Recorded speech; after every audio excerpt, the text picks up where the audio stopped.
7월 10일 금요일 새벽예배 본문의 말씀은 신명기 22장 13절로 마지막 절 30절까지 말씀이 되겠습니다. 신명기 22장 13절로 마지막 30절까지 말씀을 통해서 금요일 아침에 주시는 하나님의 말씀을 통해서 은혜를 나누도록 하겠습니다. 자, 신명기 22장 그 후반부에 해당하는 오늘 본문은 그 순결에 관한 법을 말씀하십니다. 신부의 순결에 관한 법, 또한 성범죄 규례에 관한 성범죄에 대한 규례를 이제 후반부에 말씀을 하십니다.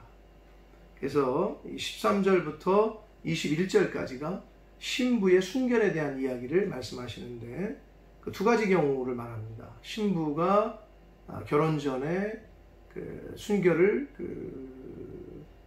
지키지 못하고 부정한 상태로 시집을 간 경우, 반대로 신부는 순결했는데 그 남편이 그 신부를 이제 결혼한 후에 미워해서 누명을 씌워가지고 부정하다고 하는 그런 경우, 이 두 가지 경우를 예로 드는데 13절부터 말씀을 보도록 하겠습니다. 누구든지 아내를 맞이하여 그에게 들어간 후에, 즉 동침한 후에 그 아내를 미워하여 비방거리를 만들어서 그에게 누명을 씌워서, 아내에게 누명을 씌워서 이르되 내가 이 여자를 맞이했더니, 아내로 맞이했는데 그와 동침할 때에 그가 처녀된 것을 보지 못했다 라고 한다면, 그 처녀의 부모가 그 처녀의 처녀인 표를 얻어가지고 그 성문 장로들에게 가서 그랬습니다. 즉 여기서 처녀의 표는 그 이제 그 17절에 자리 옷을 말하는, 또 나오는 자리 옷, 그 이제 신혼 첫날 밤에 그 결국 그 처녀가 그 신부가 처녀로 지내오다가 첫날 밤을 맞이했을 때 우리가 흔히 아는 처녀막이 터지면서 그 피가 묻은 그 어떤 그 징표, 그걸 말합니다. 그거를 장로들에게 가지고 가서 처녀의 아버지가 장로들에게 말하기를 내 딸을 이 사람에게 아내로 주었더니 그가 미워해서 비방거리를 만들어 속여가지고 거짓된 누명을 씌워서 내가 내 딸에게서 처녀임을 보지 못했다라고 말을 나에게 했으나 내 딸의 처녀의 표적이 이것이라 하고 그 부모가 그 자리옷을, 그 처녀의 징표를 가져다가 그 성읍 장로들에게 보여주면 그 성읍 장로들은 그 누명을 씌웠던 남편을 잡아 때리고 그랬습니다. 이제 태형을 가하고 이스라엘의 그 처녀에게 누명을 씌움으로 말미암아 그에게서 누명을 씌웠기 때문에 남편에게서 은 100세겔을 받아다가 아내의 아버지, 처녀의 그 시집간 그 여자의 아버지에게로 주라는 거예요. 벌금으로. 여기서 은 100세겔 정도는 순양 50마리를 살 수 있는 정도의 적지 않은 금액이었습니다. 그래서 그걸 벌금으로 그 장인 어른한테 주라는 거죠. 그래서 그리고 그 여자는 그 남자가 평생에 버릴 수 없는 아내가 되게 하라라고 하나님께서 말씀을 하셨어요. 이게 순결에 대한 규례를 그렇게 정하셨어요.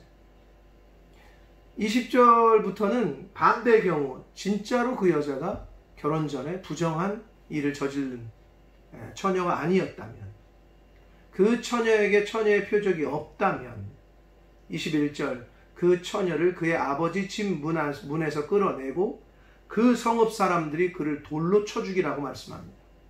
이는 그가 그의 아버지 집에서 창기, 즉 창녀의 행동을 했기 때문이라고 성경은 말합니다. 그래서 이스라엘 중에서 악을 행했기 때문에 이와 같이 너희 가운데서 악을 제하라 라고 말씀합니다. 실제로 굉장히 아주 엄하게 말씀하시는데, 영적으로 볼 때는 그 여인, 그 이스라엘 여자를 통해서 하나님의 언약의 씨가, 후손이 나오는 통로인데 그 통로가 더럽혀졌다고 이제 하나님은 영적으로 볼 때는 보시는 거예요. 그래서 그 창녀의 행동을 했기 때문에 죽이라 라고 말씀을, 그 당시의 규례를 그렇게 만드셨습니다. 그리고 이제 22절부터 마지막 절까지는 성범죄 규례에 대한 몇 가지 케이스를 예로 드시면서 이제 규례를 말씀하시는데, 첫 번째는 유부녀와 통간했을 때 어떤 남자가 유부녀와 동침한 것이 드러나거든 그 동침한 남자와 그 여자를 둘 다 죽이라 라고 말씀합니다. 아주 악한 거라고 보시는 거예요. 두 번째 케이스는 처녀인 여자가 남자와 약혼한 후에 어떤 남자가 그를 성읍 안에서 마을 안에서 만나서 동침을 한 경우, 즉 여자가 이제 약혼을 했어요.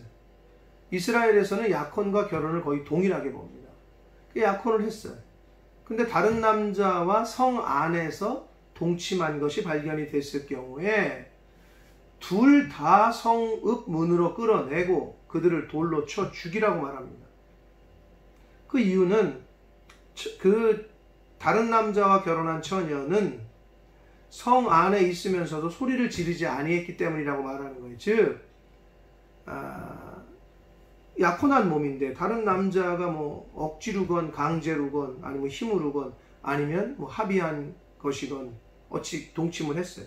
그러면 침묵했다는 얘기는 허락했다고 보는 거예요. 동의한 것으로 보는 거예요. 그렇기 때문에 악하다는 거예요. 다른 남자와 약혼을 해놓고 소리를 지르지 않았기 때문에 죽어야 된다는 거예요. 동의했기 때문에 똑같다는 거예요.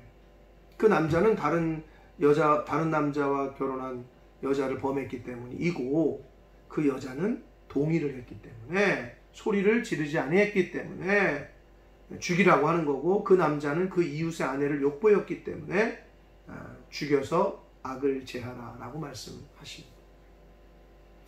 세 번째 케이스는 25절을 보시면, 만일 남자가 어떤 약혼한 처녀를 들에서 만나서 성 안이 아니라 광야나 마을 바깥에서 들판에서 만나서 강간한 경우에는 그 강간한 남자만 죽이라고 말씀합니다. 왜냐하면 들이기 때문에, 성 밖이기 때문에 그 당하는 여자 입장에서는 아무리 소리 질러도 구원해 줄 사람이 없잖아요. 그래서 26절을 보시면 처녀에게는 아무것도 행하지 말 것은 처녀에게는 죽일 죄가 없다는 거예요. 이 일은 사람이 일어나 그 이웃을 쳐 죽인 것과 같은 것이다. 이 말은 뭔 말이냐면 이 여자가 들에서 강간당한 거는 돌로 쳐 죽이는 것과 같은 상처와 아픔을 이미 당한 것이다 라고 말씀하고 있습니다. 그래서 27절, 남자가 처녀를 들에서 만난 까닭에 그 약혼한 처녀와 소리를 질러도 구원할 자가 없었기 때문에 강간한 남자만 죽이라 라고 얘기합니다.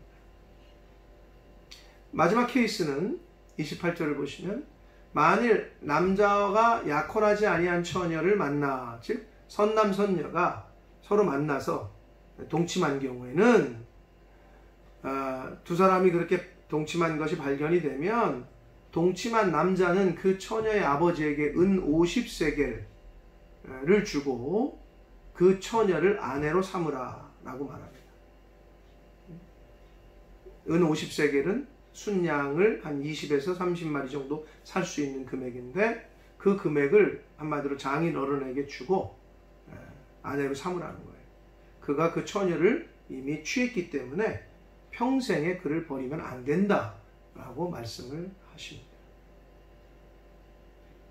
마지막 30절은 사람이 그의 아버지의 아내를 취하여 아버지의 하체를 드러내지 말라 이렇게 말씀합니다. 즉 아버지의 아내와 동침했을 때, 이거는 이미 성경 창세기에도 야곱의 아들 중에 루벤이 야곱의 첩인 빌하와 통간을 하죠. 그때 성경에서 뭐라고 표현하냐면 아비의 침상을 더럽혔다라고 표현합니다.